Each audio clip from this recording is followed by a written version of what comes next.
But all right, so we got some super chats and they're really good questions. So like Little Impaler asks, would you debate David Mirsch on historicity on Jesus or of Jesus? He believes Jesus can't be mythical because the authors didn't say Jesus was mythical.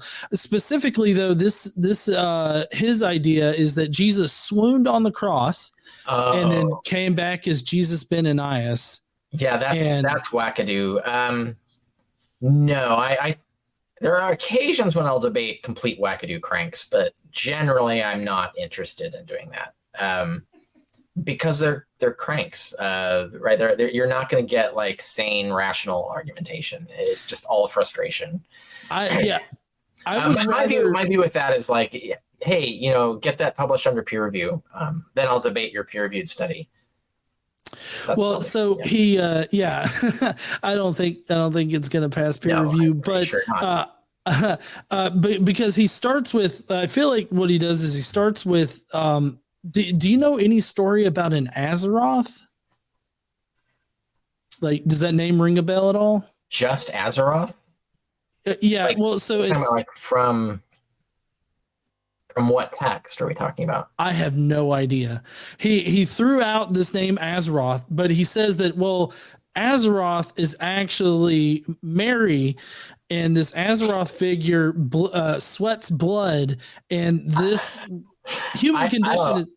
I think maybe there's a pronunciation issue here. I'm not sure. I mean, Azeroth, I'm pretty sure was a modern fictional thing, and I had to go check, so I Googled it, and yeah, it's a modern fiction. So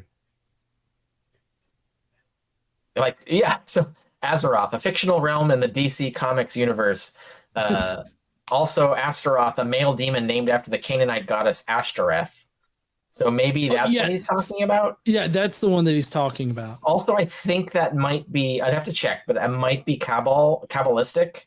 So it might be late medieval. It's possible Astaroth is an early demon. I have a list of early demons, and I can't remember if he's on it. They all have weird ass names. But a lot of these like weird demon names, I have to reject because they come from late medieval texts like the Kabbalist literature. I haven't checked this. I haven't researched this one thing. So off the top of my head, I can't remember if that's an ancient one or not. But one does need to check the source for this sort of stuff. I don't know how he's connecting it to Christianity, but I don't know either. And he didn't exactly explain it to me all that well. But he just assumes that this Astaroth is Mary, Jesus's mom, and apparently she sweats blood, and that particular trait's passed down maternally, and so that's why Jesus sweats blood, and Jesus sweats blood like on the cross or something like that, and a random bystander provides him with some kind of knockout juice or something like that on the sponge. And so he swoons and he revives later and he becomes Jesus Ben Anias. And the Gospels are written in the 20s. That is crazy as fuck. All right, I just looked up Astaroth, which is different. Which that is just that's just Yahweh's wife, right? And it's related to the Babylonian Inanna, etc., or the Babylonian Ishtar and the Sumerian Inanna and all that. And yeah, there's a lot of demonology about it, but it first gets recognized as a male demon late, like Renaissance period. So there's nothing, I don't think there's any male form. I think it's just Ashtoreth, right? Like just the Yahweh's wife. Yeah.